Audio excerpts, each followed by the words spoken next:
नमस्ते दोस्तों, फिर से स्वागत है आपका। आपका शब्दालंकार समाप्त हो गया है। आज आपका अर्थालंकार है। अगर पूछेगा, एक बार हम रिपीट कर दे रहे हैं, अगर पूछेगा अलंकार के कितने भेद हैं तो आपको कितना बताना होगा? 3। कौन कौन? शब्दालंकार, अर्थालंकार, उभयालंकार। अब पूछेगा कि शब्दालंकार के भेद। अगर पूछ लिया कि शब्दालंकार के कितने भेद हैं तो हम आपको बताए हैं कितने? 7 हैं। कौन कौन? अनुप्रास, यमक, श्लेष, वक्रोक्त, विवक्षा, पुनरुक्त अलंकार, पुनरुक्त वदाभास अलंकार। ठीक है। अब आइए चलते हैं अर्थालंकार पर। देखिए, अर्थालंकार का भेद तो काफ़ी है, 100 से ज़्यादा है, लेकिन जो मोस्ट है अर्थालंकार में वही हम बताएंगे। देखिए, ऐसा भी क्वेश्चन पूछ सकता है कि कौन सा अर्थालंकार है। जैसे अर्थालंकार में पहला है आपका विभावना अलंकार, असंगत अलंकार, अतिशयोक्त अलंकार, उपमा अलंकार, रूपक अलंकार, भ्रांतिमान अलंकार, संदेह अलंकार और उत्प्रेक्ष अलंकार।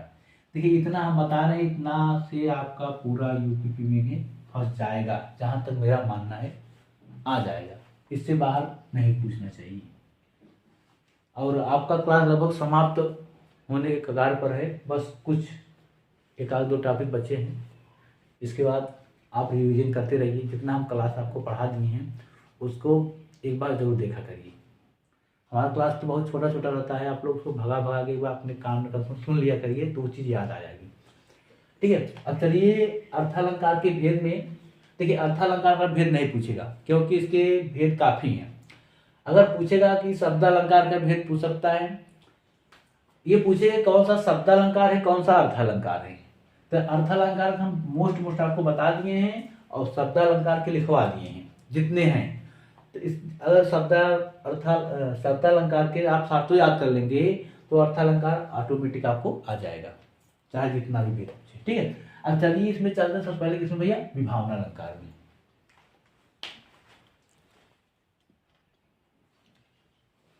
अब देखिए भैया, अर्थालंकार में क्या है? जहां अर्थों द्वारा चमत्कार उत्पन्न हो उसे अर्थालंकार कहते हैं। अर्थालंकार के हम भेद आप लिखवा दिए थे, विभावना, रूपक, असंगत, है काफी अलंकार है अर्थालंकार के। अब अर्थालंकार में पहले चलते हैं विभावना अलंकार पर। किससे भैया? विभावना अलंकार। विभावना अलंकार किसे कहते हैं? जहां बिना कारण के ही कार्य हो। क्या भैया? जहां बिना कारण के ही कार्य हो वहां क्या होता है? विभावना अलंकार होता है। जैसे आप कोई कार्य, मतलब कारण, जैसे यहां लिखे हैं, बिनु पद चले सुनय बिनु काना, कर बिनु काम करय विधि नाना। देखिए, यहां बिना कारण के कार्य हो रहा है। कैसे?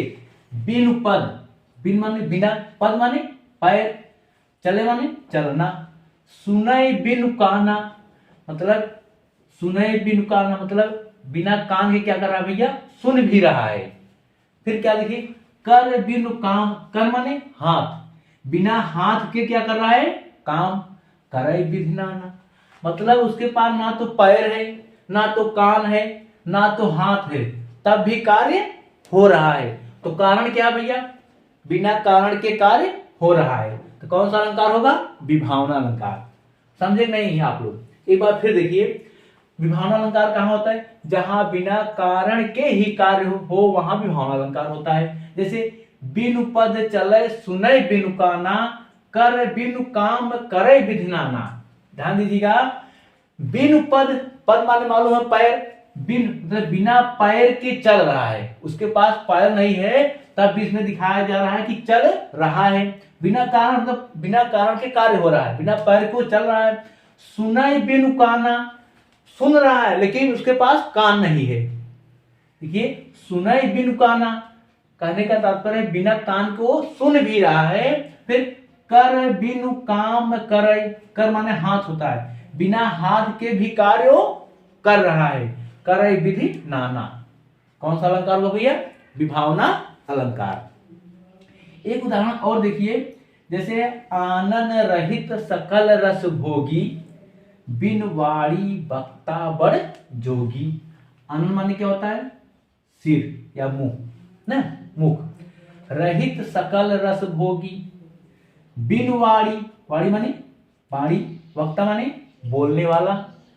अब कर रहा है बिना मुख के रस की भोग कर रहा है, बिना मुख के, आनंद रहित मतलब बिना, बिना मुख के सकल रस भोगी, बिना मुख के रस भोग रहा है। बिन वाणी, बिना वाणी के क्या कर रहा है, बोल भी रहा है।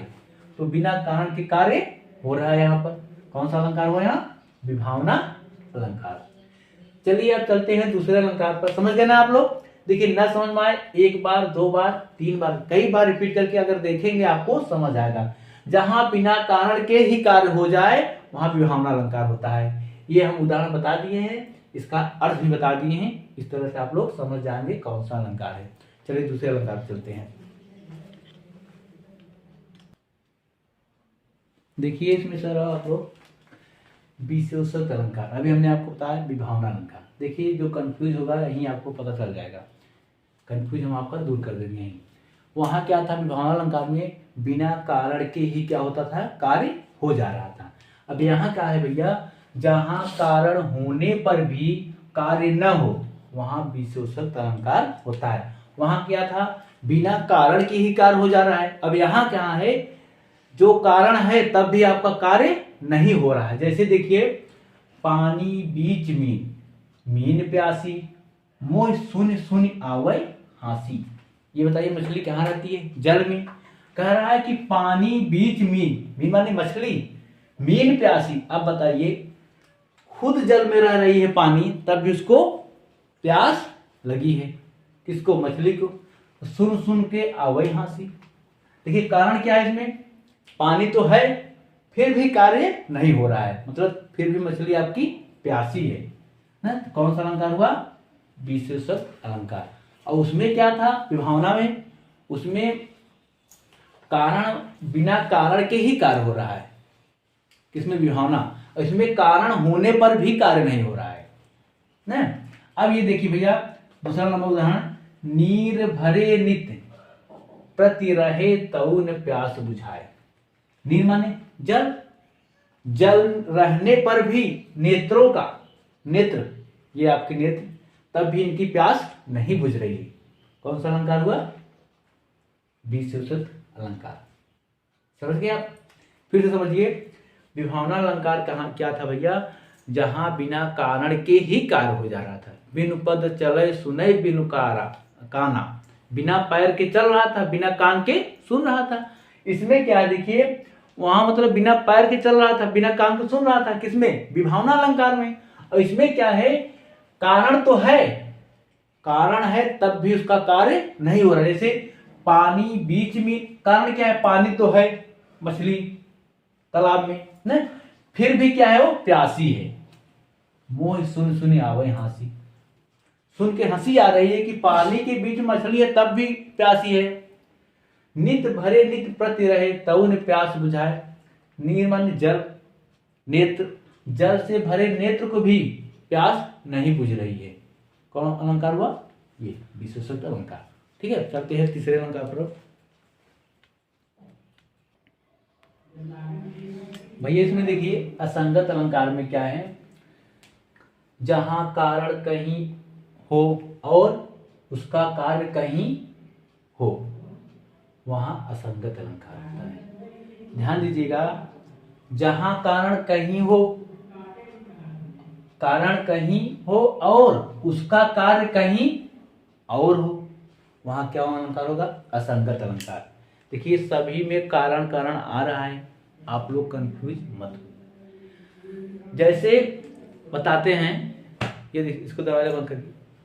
जैसे उसमें क्या बताते हैं, विभावना में बिना कारण के ही कार्य हो रहा था। किसमें, विभावना अलंकार में।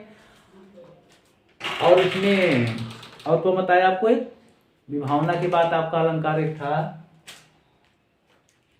विशेषक अलंकार, जहां कारण होने पर भी आपका कार्य नहीं हो रहा था। अब यहां क्या है, कारण कहीं और हो रहा है, मतलब कारण कहीं और हो और कार्य कहीं और हो, वहां कौन अलंकार होगा, असंगत अलंकार। देखिए जैसे हृदय घाव, एक बात और हम बता दें आप लोग को, जो हम उदाहरण लिखवा रहे हैं उसी उदाहरण में लगभग आ जाएगा मेरे ख्याल से। वह उदाहरण सब पूछता ही है ना। जैसे हृदय घाव मेरे पीर रघुबीरे, यह उस समय की बात है जब लक्ष्मण को बाण लग गई थी। तो हृदय घाव मेरे पीर, घाव किसको लगा है? लक्ष्मण को। देखिए कारण क्या है? हृदय घाव मेरे पीर रघुबीरे, मतलब लक्ष्मण को बाण लगा है, दर्द किसको हो रहा है? राम भगवान को। हृदय घाव मेरे पीर रघुबीरे, मतलब लक्ष्मण भगवान को उस समय बाण लगा था और दर्द श्री राम भगवान को हो रहा है, मतलब कारण कहीं और कार्य कहीं और हो रहा है। ठीक है। या दूसरा उदाहरण देखिए भैया, दृग ऊर्झत टूटत कुटुम जुरत चतुर्चित प्रीत। दृग मतलब आंख, आंख आपका उलझ कहीं रहा है और जुड़ क्या रहा है? कुटुम। कौन सा अलंकार हुआ? असंगत अलंकार। फिर देखिए, हृदय घाव मेरे पीर रघुबीरे, मतलब हृदय में किसके घाव लगा है? लक्ष्मण को। दर्द किसको हो रहा है? रघुवीर मतलब राम भगवान को। दृढ़ ऊर्जन, आपके आंख जो है उलझ रहे हैं कहीं और जुड़ क्या रहा है? कुटुंब जुड़ रहा है ना। दृढ़ ऊर्जत टूटत कुटुंब जुरत चतुर चित्प्रीत, परत गांठ दुर्जन ये दई नई ये रीत। कौन सा अलंकार हुआ भैया? असंगत अलंकार। चलिए चलते हैं दूसरे अलंकार पर।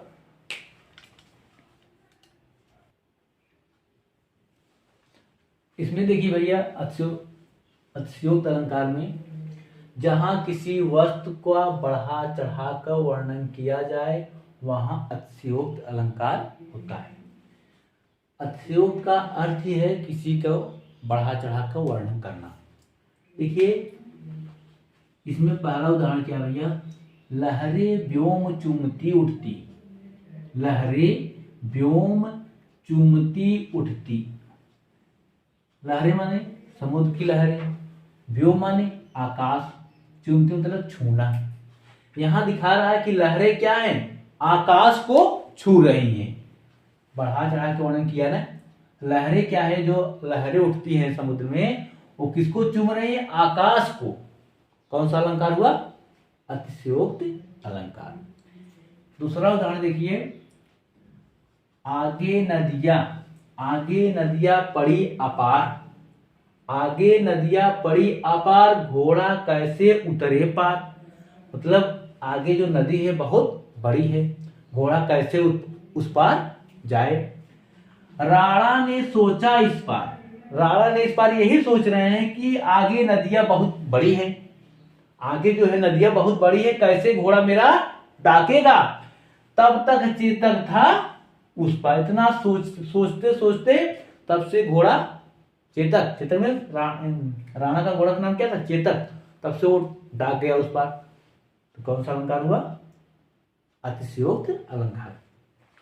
फिर से देखिए, जहां किसी वस्तु का बढ़ा चढ़ा कर वर्णन किया जाए वहां अतिशयोक्त अलंकार होता है। अतिशयोक्त का अर्थ ही है क्या? बढ़ा चढ़ा कर वर्णन करना।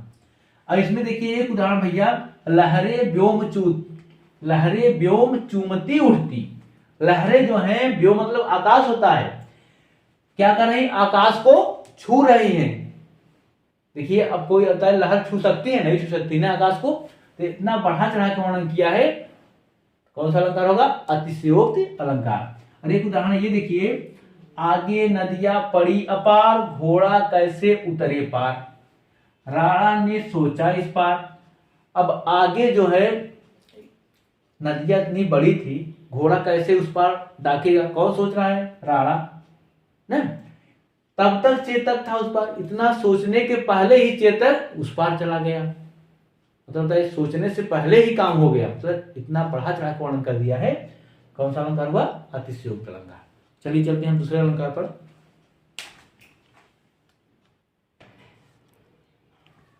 उपमा अलंकार में देखिए भैया, उपमा अलंकार किसे कहते हैं? जैसे आपका देखिए, जहां दो वस्तुओं में समान धर्म के प्रतिपादन को उपमा अलंकार कहते हैं। जहां दो वस्तुओं उसकी समानता बताई जाए। उपमा का अर्थ क्या होता है? समता, तुलना या बराबरी।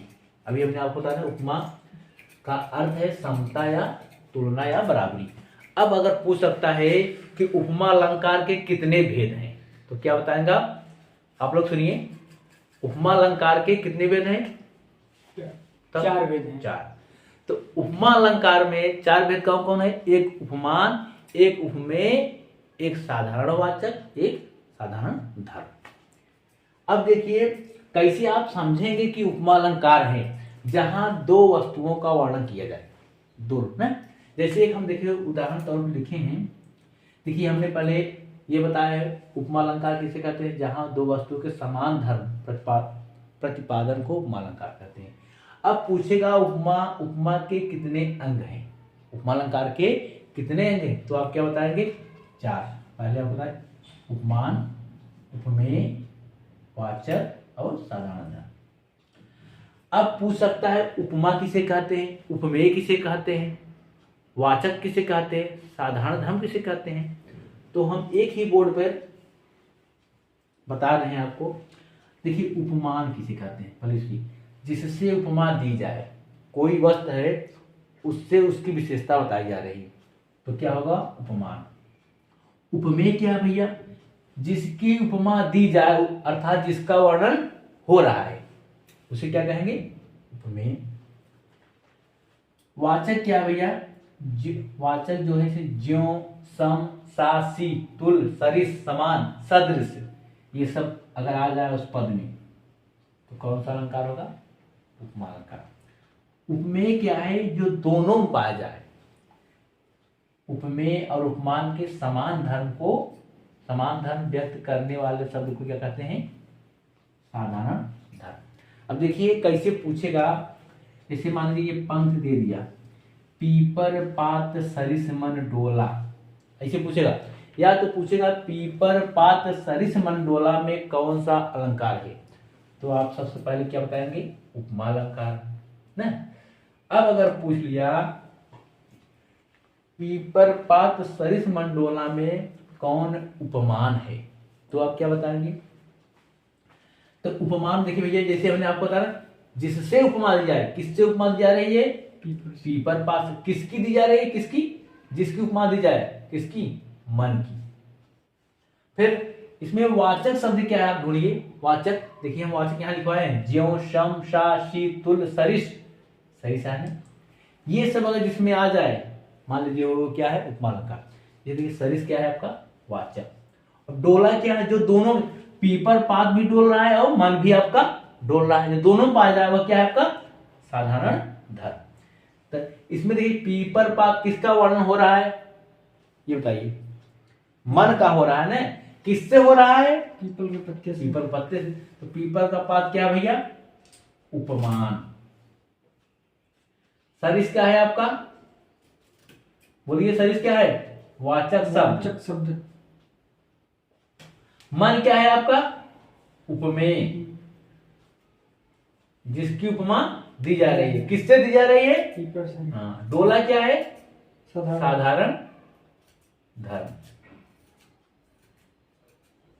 समझ गए ना आप लोग? फिर देखिए अगर पूछेगा उपमा अलंकार, 2 वस्तुओं में समान धर्म को प्रतिपादन को उपमा अलंकार कहते हैं। उपमा का अर्थ होता है समता या तुलना या बराबरी। अब पूछेगा उपमा अलंकार के अंग कितने होते हैं, तो आपको कितना बताना होगा भैया? 4। कौन कौन? उपमान, उपमेय, वाचक और साधारण धर्म। अब पूछेगा उपमान किसे कहते हैं? जिससे वर्णन हो रहा है, जिससे वर्णन हो रहा है उसे क्या कहेंगे? उपमा अलंकार। उपमेय किसे कहेंगे? जिसकी उपमा दी जाए। किसकी उपमा दी जा रही है? पीपल की ना, इसकी मन की। क्या भैया? जिसकी उपमा दी जाता है, जिसका वर्णन हो रहा है, कौन सा होगा वह? मन। मन क्या है आपका? उपमेय। और पीपर क्या भैया? उपमान। ये डोला क्या है? साधारण धर्म। मन क्या है? उपमेय। सरिस क्या है? वाचक शब्द। समझ गए आप? चलिए एक आप उदाहरण और आपको बताते हैं आगे। अब इसको हम मिटा देते हैं। दूसरा उदाहरण देखिए भैया उपमा अलंकार का। देखिए इसमें 2 अलंकार है। एक उल्लेख अलंकार भी है कहा जाता है, जहां एक वर्ण का मतलब कई तरह के वर्णन किए जाए, वहां उल्लेख अलंकार है। लेकिन इसमें देखिए उपमा अलंकार भी है। जैसे नवल सुंदर श्याम शरीर की, सजल नीरद सी कल कांत सी। कौन अलंकार है ये? उपमा अलंकार। देखिए सी क्या है आपका, हम बता देना, सम सी सा सरी सा जाए क्या होगा? वाचक शब्द, वाचक। कांत क्या है आपका? साधारण वाक्य नहीं, धर्म। मतलब नवल सुंदर श्याम शरीर की, सजल नीरज सी कल कांत, मतलब श्याम का नवल सुंदर श्याम, श्याम का शरीर जो है किस तरह है? चमकती तरह, इसी जैसे सजल नीरज सी कल कांत सी। ये वाचक शब्द है। ये क्या है आपका? नवल सुंदर श्याम शरीर की। श्याम क्या है आपका? उपमेय। सजल नीरद सी कल कांत सी, ये आपका क्या है भैया? सजल नीरद आपका क्या है? उपमान।